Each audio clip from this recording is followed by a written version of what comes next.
இதில் எது அயோனிக் அப்படின்றத வந்து பார்த்துருங்க. கேசிஎல் வந்து அயோனிக், சரிங்களா? அதே மாதிரி அலுமினியம் சல்ஃபேட்டும் ionic, potassium sulphate ionic. But இது வந்து அயோனிக் கிடையாது, இது வந்து ஒரு organic compound glucose.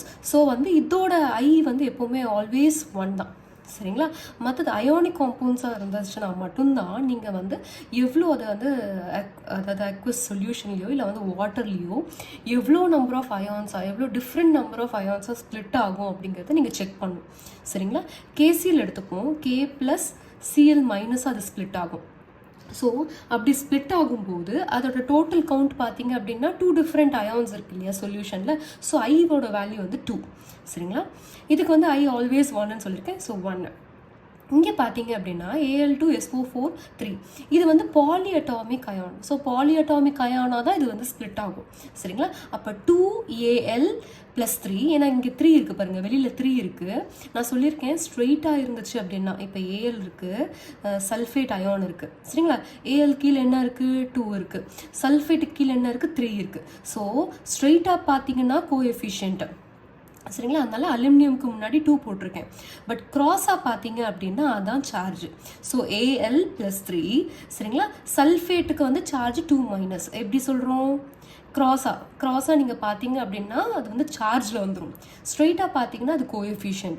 So 2 Al+3 ions இருக்குது, 3 சல்ஃபேட் அயான்ஸ் இருக்குது. அப்போ டோட்டலாக எவ்வளோ அயான்ஸ் இருக்குது? 5 இருக்குது, சரிங்களா? இதில் பாருங்கள், அதே தான், K+ வந்துட்டு 2 இருக்குது. ஸ்ட்ரெயிட்டாக பார்த்தீங்க அப்படின்னா கோஎஃபிஷியன்ட்.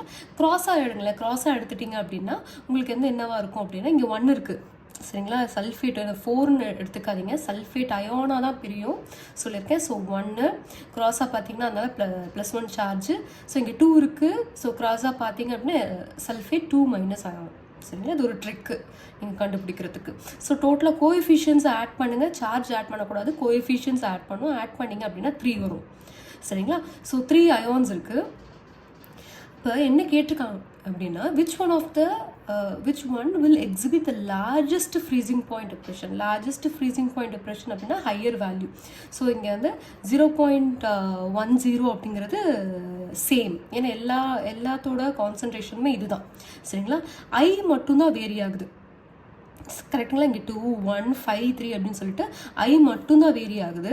ஸோ எதோட ஐ வேல்யூ அதிகமோ அதுதான் உங்களுக்கு வந்துட்டு லார்ஜஸ்ட் ஃப்ரீசிங் பாயிண்ட் டிப்ரெஷனில் வந்து இருக்கும். ஏன் அப்படின்னா இந்த I into this concentration. So I value increase ஆச்சு அப்படின்னா இதோட வேல்யூ என்ன ஆகும்? இன்க்ரீஸ் ஆகும். ஸோ ஆப்ஷன் சி தான் இதுக்கு கரெக்ட் ஆன்சர்.